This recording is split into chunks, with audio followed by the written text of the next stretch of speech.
ঐতিহাসিক সোহরাওয়ার্দী উদ্যানে ঘুমিয়েছে, রাত কাটিয়েছে, বিভিন্ন স্লোগান দিচ্ছে। এই মুহূর্তে আপনারা দেখছেন ফিলিস্তিনের পতাকা হাতে, এজন্য আরেক ফিলিস্তিনের পক্ষে গাজার পক্ষে, রাফার পক্ষে, ইসরায়েলি আগ্রাসন বর্বরিচিত হামলার বিরুদ্ধে যেন কণ্ঠস্বর এক হয়ে দাঁড়িয়েছে। দর্শক, যে যেখান থেকে রাখা পোস্টের লাইভটি দেখছেন, লাইভটি শেয়ার করে সকলকে জানিয়ে দেওয়ার সুযোগ করে দেবেন এবং আপনার মূল্যবান মতামত জানাবেন কমেন্ট বক্সে। এই জন্য আরেক ফিলিস্তিনের খণ্ডচিত্র বাংলাদেশের ঐতিহাসিক সোহরাওয়ার্দী উদ্যানে। দর্শক, ফিলিস্তিনের পতাকা উঠছে, বাংলাদেশের জনগণের হাতে বিভিন্ন স্লোগান দিচ্ছে এখান থেকে।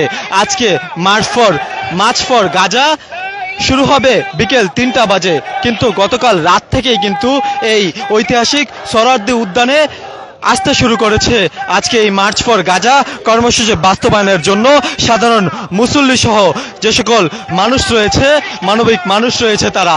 দর্শক, ঢাকা পোস্টের লাইভটি যে যেখান থেকে দেখছেন, লাইভটি শেয়ার করে সকলকে জানিয়ে দেওয়ার সুযোগ করে দিবেন এবং আপনার মূল্যবান মতামত জানাবেন কমেন্ট বক্সে। আজকে সারাদিন এই মার্চ ফর গাজা সরাসরি সম্প্রচার দেখতে আমাদের ফেসবুক পেজটি ফলো করুন এবং ইউটিউব চ্যানেলটি সাবস্ক্রাইব করুন। বিভিন্ন স্লোগান দিচ্ছে, আজকে তাদের হাতে রয়েছে ফিলিস্তিনের পতাকা। দর্শক, যে যেখান থেকে ঢাকা পোস্টের লাইভটি দেখছেন, লাইভটি শেয়ার করে দিন এবং আপনার মূল্যবান মতামত জানান কমেন্ট বক্সে।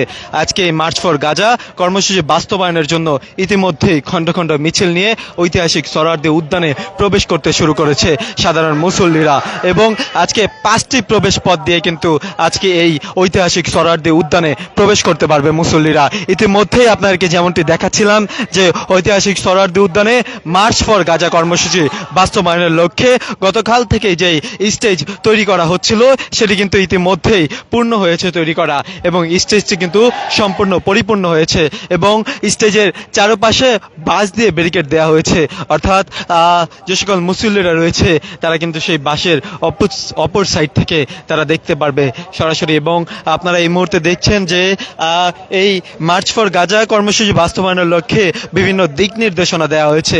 এখানে ক্রিকেটার মাহমুদুল্লাহ রিয়াদও কিন্তু আজকে এই মার্চ ফর গাজা কর্মসূচিতে অংশগ্রহণ করবেন। শাইখ আহমদুল্লাহর অংশগ্রহণ করার কথা রয়েছে।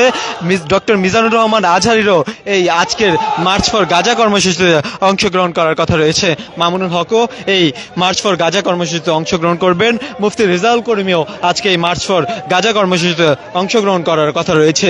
রাজনৈতিক অরাজনৈতিক দলের সম্মিলিতভাবে যারা আয়োজন করেছে, আয়োজকরা বলছেন যে দেশের ইতিহাসের সবচাইতে বড় গণজমায়েত হবে এইটি। দর্শক, আজকে আপনাদেরকে এই মুহূর্তে সরাসরি যুক্ত করেছি